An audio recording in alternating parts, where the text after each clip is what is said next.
Closing arguments in the Lindsay Clancy murder trial are expected to get underway this week. Clancy has admitted to strangling her 3 children in January 2023. Prosecutors argue she planned the murders. The defense says she should not be held criminally responsible because she was over-medicated and in the throes of postpartum psychosis. This trial has really captivated people across the country and sparked a nationwide conversation on maternal mental health. So joining us this morning is Amy Colazzo, a licensed clinical social worker and the co-chair of the Massachusetts chapter of Postpartum Support International.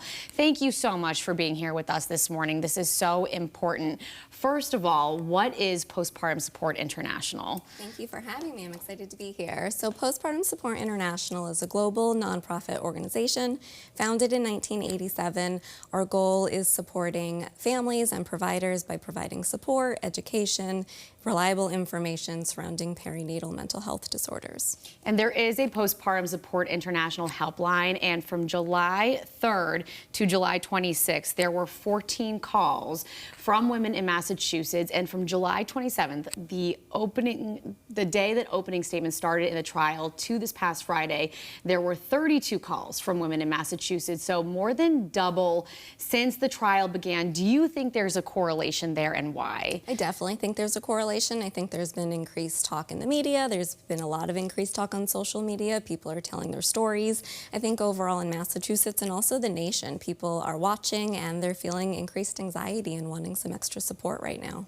Do you think that's because the trial has been triggering and people need help because the trial is going on, or because people are thinking, hey, I could use some help and it's okay to reach out and get some help? My hope is the latter, that people, but I do think that this is raising awareness, and that's always my goal, is how can we raise awareness about perinatal mental health disorders and make sure people know who to call and where to go for help. So I think it's both and.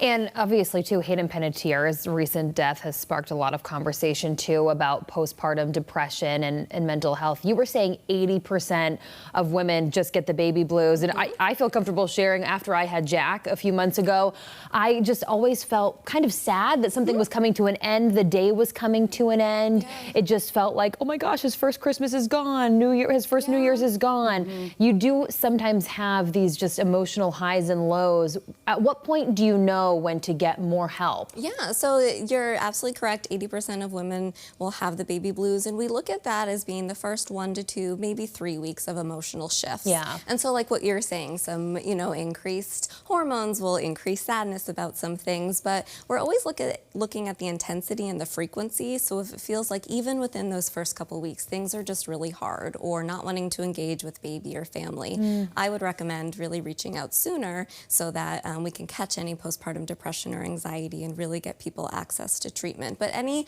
kind of mood shifts that go on after those 2 to 3 weeks, we want people reaching out for support. That's good to know then. So really after maybe that 3-week timeline, that's when you really want to watch and make sure that those symptoms or thoughts are kind of going away. Yep, unless they're getting really intense during the 2 to 3 weeks, we don't want people waiting to access support. What has the conversation around maternal mental health care been like during this trial? What have you been hearing? It's been intense. I think there's been a lot of conversation for the better about the importance of having trained providers and making sure people have access to trained providers.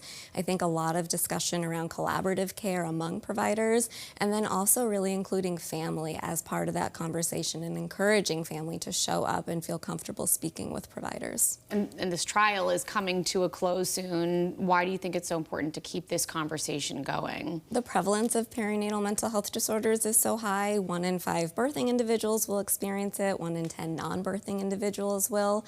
And so even though some of the intense conversation right now may not be as prevalent, we know that our families will continue to struggle, and we want to make sure they're getting accurate support.